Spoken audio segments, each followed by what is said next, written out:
రాకాలోకంకి స్వాగతం. ఈ కంటెంట్ మీకు నచ్చినట్టయితే లైక్ చేయండి, మీ బంధుమిత్రులకు షేర్ చేయండి. ఇప్పటి వరకు సబ్స్క్రైబ్ చేసుకోకపోతే సబ్స్క్రైబ్ బటన్ని నొక్కండి. అదేవిధంగా బెల్ ఐకాన్ని కూడా తప్పనిసరిగా నొక్కండి. జై హింద్ మిత్రులారా. పుష్ప తగ్గేదే లే ఈ డైలాగ్ దేశమంతటా కూడా ప్రతిధ్వనిస్తుంది.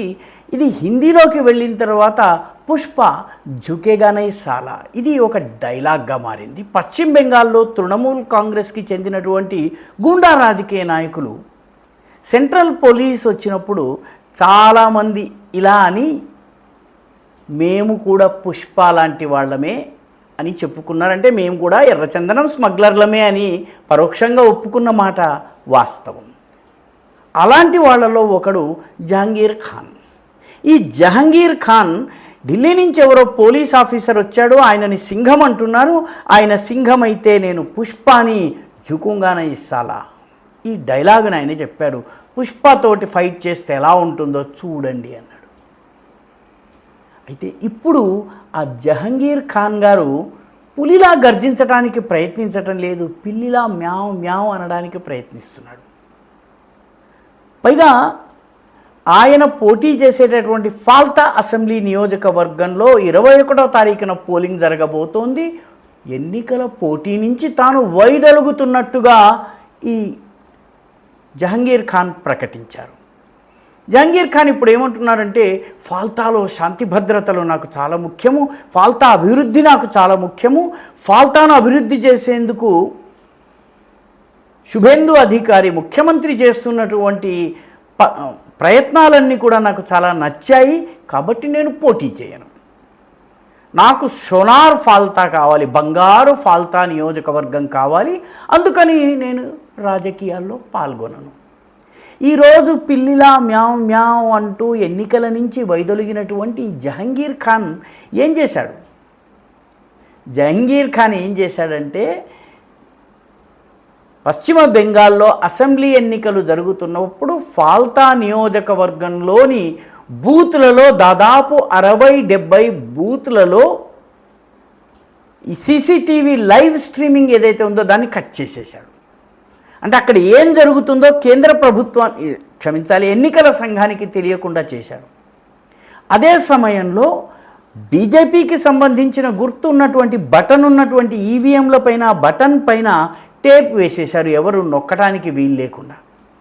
కొన్ని చోట్ల టేప్ వేసే సమయం లేకపోతే బీజేపీ చిహ్నం ఎక్కడుందో ఆ బీజేపీ చిహ్నం మీద అత్తరు సాహెబ్ గారు అత్తరు పూశారు. ఈ అత్తరు సాహెబ్ గారు అత్తరు ఎందుకు పూశారు? ఎవరైనా బీజేపీకి ఓటేస్తే బయటకు వచ్చాక ముక్కు వాసన చూసి వీడు బీజేపీ ఓటర్ని చావచితకబాదేందుకు. ఫాల్తాలో ఏదైనా చేసి ఫాల్తూ పద్ధతి అయినా పర్వాలేదు ఎమ్మెల్యే కావాలని చెప్పి ప్రయత్నించారు. ఈ జహంగీర్ ఖాన్ గారు మమతా బెనర్జీ మేనల్లుడైనటువంటి అభిషేక్ బెనర్జీకి అత్యంత సన్నిహితుడు. ఆయన కనుసైగ చేయగానే గూండా ఫోర్సెస్ అన్నీ రంగంలోకి దింపేవాడు. ఇవన్నీ చూసిన తర్వాత ఎన్నికల సంఘం ఎన్నికను వాయిదా వేసింది, రద్దు చేయలేదు. మళ్ళీ కొత్తగా ఎన్నికలు జరగడం లేదు, అభ్యర్థులు వాళ్లే, ఓటర్లు వాళ్లే. ఎన్నిక అది కేవలం తేదీ మారింది. మే 21న ఎన్నిక జరగబోతోంది.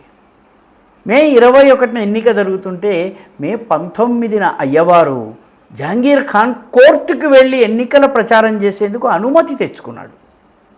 కోర్టు కూడా ఆయనకి ఎన్నికల ప్రచారంలో పాల్గొనేందుకు అనుమతి ఇచ్చింది. అనుమతి అంత కష్టపడి తెచ్చుకున్న తరువాత ఈయనకి అర్థమైంది ఏంటంటే తాను ఇలా చేస్తే ఇప్పుడు బెంగాల్లో ప్రతిస్పందించి భయపడి గజగజ వణికిపోయే వాళ్ళు ఎవరు లేరు. కాబట్టి నెమ్మదిగా ఆయన గర్జించటానికి బదులు మ్యావ్ మ్యావ్ అనడం మొదలుపెట్టాడు. లేదు నేను విత్డ్రా అవుతాను పోటీ నుంచి అని ప్రకటించాడు.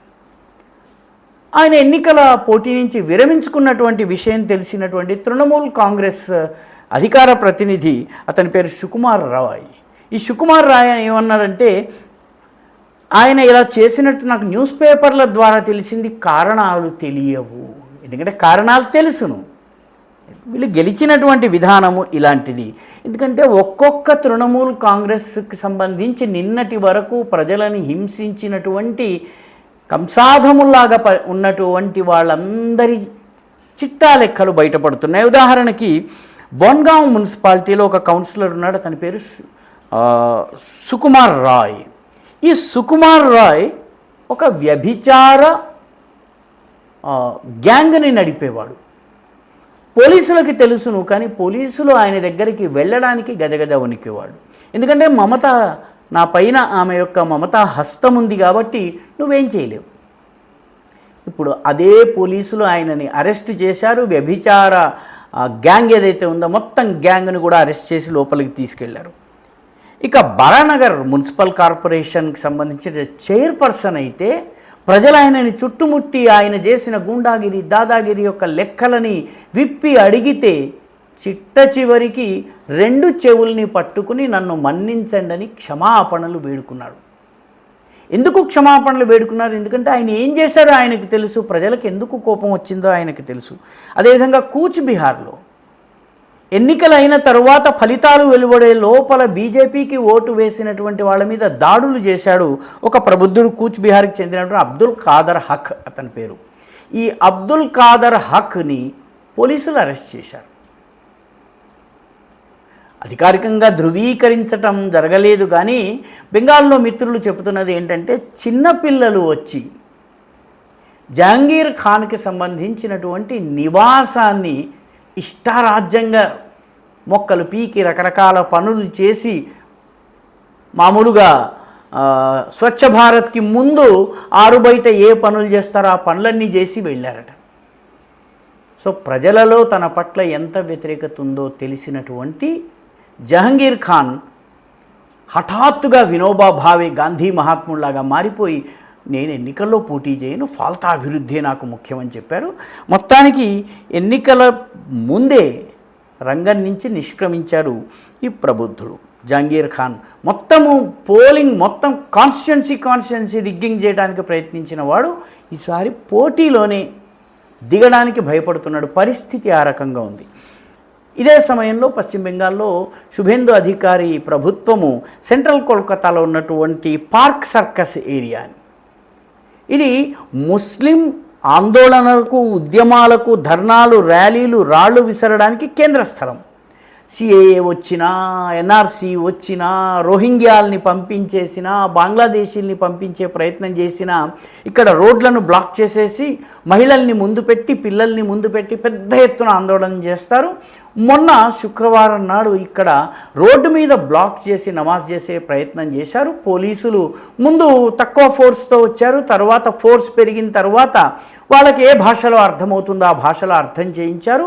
ఇప్పుడు పార్క్ సర్కస్ ఏరియాలో రాబోయే శుక్రవారము బహిరంగ నమాజు లేదు, మసీదుల్లో చేసుకోవచ్చును, రోడ్లను ఆక్యుపై చేయడానికి వీల్లేదని చెప్పి ఆదేశాలు జారీ అయ్యాయి. దీన్ని స్ట్రిక్ట్గా పాటించేందుకు భారీ ఎత్తున బలగాలను దింపడం జరుగుతుంది. కేంద్ర బలగాలు ఇంకా వెళ్ళలేదు బెంగాల్ నుంచి, కాబట్టి వీటన్నిటినీ సంపూర్ణంగా ఉపయోగించుకునేటువంటి ప్రయత్నం చేస్తున్నారు. అదేవిధంగా ఈస్టర్న్ కమాండ్, మన ఆర్మీ యొక్క ఈస్టర్న్ కమాండ్ హెడ్ క్వార్టర్ అయినటువంటి ఫోర్ట్ విలియంకి వెళ్ళే దారిలో ఒక రోడ్డు ఉంటుంది, ఆ రోడ్డుని బ్లాక్ చేసేవాళ్ళు.